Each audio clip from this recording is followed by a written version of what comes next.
ಬನ್ನಿ ಸರ್.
ಬಂಧುಗಳೇ, ರಾಮನಗರ ನಗರಸಭೆ ವತಿಯಿಂದ ನಾವು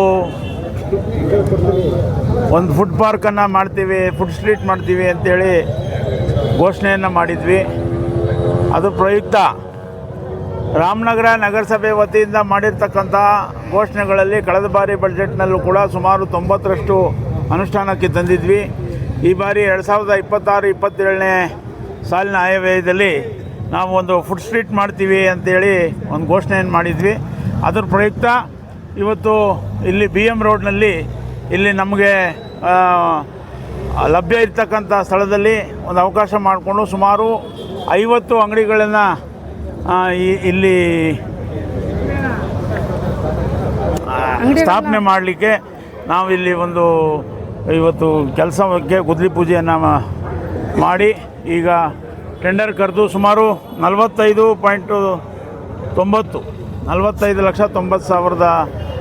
ಒಂದು ವರ್ಕನ್ನು ಇವತ್ತು ಟೆಂಡರ್ ಕರೆದು ಇವತ್ತು ವರ್ಕ್ ಆರ್ಡ್ರನ್ನು ಕೊಟ್ಟು ಈಗ ಕೆಲಸ ಪ್ರಾರಂಭ ಮಾಡಲಿಕ್ಕೆ ಒಂದು ವ್ಯವಸ್ಥೆಯನ್ನು ಕೂಡ ಮಾಡಿದ್ದೀವಿ. ಹಾಗಾಗಿ ರಾಮನಗರ ನಗರಸಭೆ ನಾವು ಏನೇನು ನಮ್ಮ ಸರ್ವ ಸದಸ್ಯರು ಎಲ್ಲ ನಗರಸಭೆಯ ಎಲ್ಲ ಸದಸ್ಯರುಗಳು ನಾವು ಏನು ಘೋಷಣೆ ಮಾಡಿ ಮಾತನ್ನು ಕೊಟ್ಟಿದ್ವೋ ಆ ಮಾತಿನ ಪ್ರಕಾರ ನಾವು ನಡ್ಕೋತಾ ಇದ್ದೀವಿ ಅಂತ ಹೇಳೋದಕ್ಕೆ ನಮಗೆ ಹೆಮ್ಮೆ ಆಗ್ತದೆ. ಮುಂದಿನ ದಿನಗಳಲ್ಲಿ ಇನ್ನೂ ರಾಮನಗರದ ಸರ್ವಾಂಗೀಣ ಅಭಿವೃದ್ಧಿಗೆ ಎಲ್ಲ ರೀತಿಯ ಒಂದು ಪ್ರಾಮಾಣಿಕ ಪ್ರಯತ್ನವನ್ನು ನಮ್ಮ ಎಲ್ಲ ನಗರಸಭಾ ಸದಸ್ಯರು ಕೂಡ ಒಂದು ಪ್ರಾಮಾಣಿಕ ಪ್ರಯತ್ನ ಮಾಡ್ತೀವಿ ಅಂತೇಳಿ ಈ ಸಂದರ್ಭದಲ್ಲಿ ಹೇಳಲಿಕ್ಕೆ ಬಯಸ್ತೀನಿ.